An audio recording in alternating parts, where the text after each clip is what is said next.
Hello everyone, welcome back to my channel. In today's video, we'll be talking about negotiations. I've done a book summary of Never Split the Difference. This is the best book to start with if you want to master negotiations, improve your skills, and ace one of the most crucial aspects of any business, which is negotiations. In your life, you're constantly negotiating the whole day. It's essential to polish up your skills to make the process more smoother, easier, and to make the most out of it. The book talks about various aspects like what do you prepare before you get into a negotiation, how do you read the other person, if you are put into a high pressure situation, how do you tackle with that, and tried and tested frameworks. Let's get straight into it.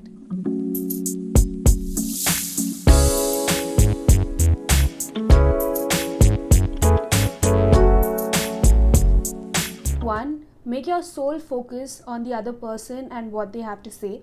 The author of the book says that often while talking or negotiating, we often tend to focus on what we have to say or what we are going to reply to what the other person is saying instead of really listening to the other person. He says that when you're in a conversation with somebody, you have to solely focus on what they're saying and empathize with them.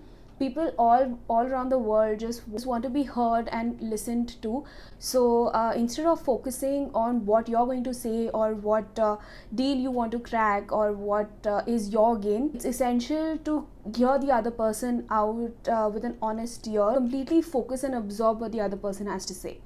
Tip number 2 is to put a smile on your face when you're talking to anyone. You want to put the person in front of you at ease. When you smile and have a conversation, it automatically uplifts the other person. The author says that when a person is in a good mood and it's uplifted, he's more willing to give you the time to interact and collaborate with you. When you make jokes here and there, when you have a light foot, it generally puts the person in a lighter mood also, and more likely to collaborate than to resist you or dislike you. Tip number 3 is focus on clearing the barriers first. The author says that the reasons somebody might not collaborate with you are more powerful than their reasons to want to collaborate with you. So before entering the meeting, you should focus on the things that could be a barrier for the other person to get into an agreement with you. So for example, if you're going to your boss to ask for a raise of let's say 20,000 rupees, let's say the company cannot afford or they do not see a reason why they should do this for you, take time off before the meeting to focus on this barrier, present an argument for the same. So in this particular example, you can jot down points of how giving you the raise and the kind of work that you would be bringing to the table would benefit them, let's say for 50,000 rupees. So you anyway are adding a 30,000 rupee value more by enabling that raise for yourself. This helps you collaborate with your counterpart to work with them and help them negotiate for you. By doing this, you present a scenario to them that the barrier that they're thinking is actually not a barrier at all. Number 4 is the title of the book, which is Never Split the Difference. Never split the difference basically means that you should not compromise on your deals. The traditional way of negotiation and compromising, which is drilled into us, is meeting halfway, right? Let's say if you're willing to buy something for 50 and the seller wants to sell it for 100, you'll probably find a middle ground and say, okay, let's settle at 75. But in this case, you're not making a good deal for anybody. Both the parties land up compromising. So the author suggests to not compromise on a deal.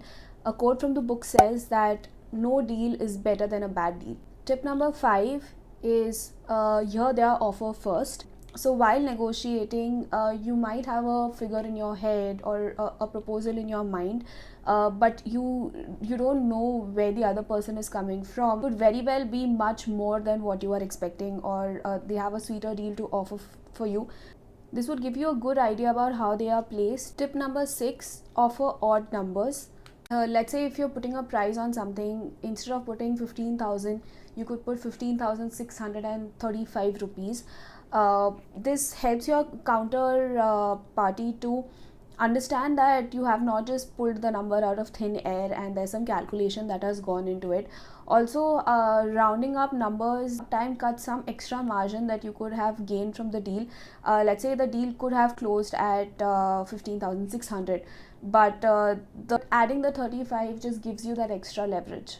Tip number 7 is the 7-38-55 rule. The rule was proposed by a UCLA professor. This means that a lot of messaging, a lot of communication happens in these three brackets. So 7% is the words that you're using, 38% is the tone of your voice, and 55% is your body language and your facial expressions. This is the reason when you have to do any important meeting, it's always advisable to do it face to face rather than doing it on the phone. It gives you an edge to gather all this piece of information which you wouldn't have otherwise if you were speaking on the phone. Also, it gives you a chance to, this helps you read your counterparts' body language, facial expressions, which gives you a lot of understanding about how they are taking the negotiation. Also, it gives you a chance to use these tools to your benefit to let the communication lead to your advantage. Number 8, prepare, prepare, and prepare. Often negotiations can get very tight, and there are a lot of instances where you could find yourself in an high pressure environment or just being caught off guard. So in a situation like this, you don't rise to the occasion, you fall back to your homework and your preparation. Before going into the meeting, you have to play out all the possible scenarios in your head. What would you propose if somebody disagrees? What would you propose if somebody agrees to it? What could be their questions? What could be their apprehensions? So whenever you're going into a negotiation meet, don't think that you can wing it. Always prepare to your best. Number 9, prepare an acraman plan. The acraman plan is an offer counter offer plan that's used in negotiations, and there are few steps to this process. So the acraman plan basically says that you would first offer 65% of the final amount that you're willing to pay for something. If the salesman rejects that, then you will offer 85. In your next counter, you will offer 95%, and finally after your fourth round of negotiation, you'll offer 100% of what you're willing to pay, which would still be lesser than what the other person has quoted you. In a situation like this, the salesperson or counterparty would think that he has squeezed everything that he could out of you, got the best deal that he could, whereas you still are paying the amount that you initially were set out to pay without the haggle of stretching yourself beyond that point. For example, if you've been quoted for 120 rupees and you're willing to pay only 100 rupees, you will first offer 65 rupees. If that's rejected, then you offer 85. If that's rejected, you can push yourself and tell them you're pushing yourself till 95, and then finally you could say that 100 is the max that you could do. Your chances of winning this negotiations are higher than you directly telling them that okay, 100 is the last that you can offer. In a situation like that, the salesperson or your counterpart would still pursue you to push your barrier from 100 to at least 110. Whereas if you practice this method, the salesman thinks that he has already pushed you. Tip number 10 is exploit the similarity principle. We are more likely to trust somebody who is familiar to us and more similar to us. So before you get into negotiation, or spend some time chatting the person, getting to know that person. People who are culturally similar tend to trust each other more, bond a lot better, and that gives you an edge in the negotiation. It assures the other person and intrigues them to be associated with you. So that's it. Those tips from Never Split the Difference. I highly recommend you guys read this book. A good book for anybody, because we're negotiating on a personal level and in business on an everyday basis. Things into perspective, and the theory that you read while then next time you're negotiating is somewhere in the back of your head. You never know what tip can work for you at that moment in time, instead of just winging it all the time when you're negotiating, or working on your instincts or your patterns or your habits.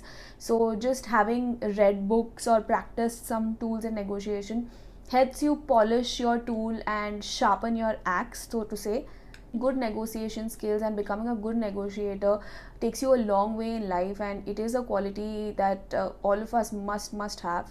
It is a quality which comes very handy and of immense benefit in many areas of our life. So Definitely recommend reading this book. If you like this video and if you like the content, I make more such content on my channel. Let me know in the comments below how you liked it, and it helps a lot if you guys subscribe to my channel and like my videos. It motivates me. Thank you so much for your time.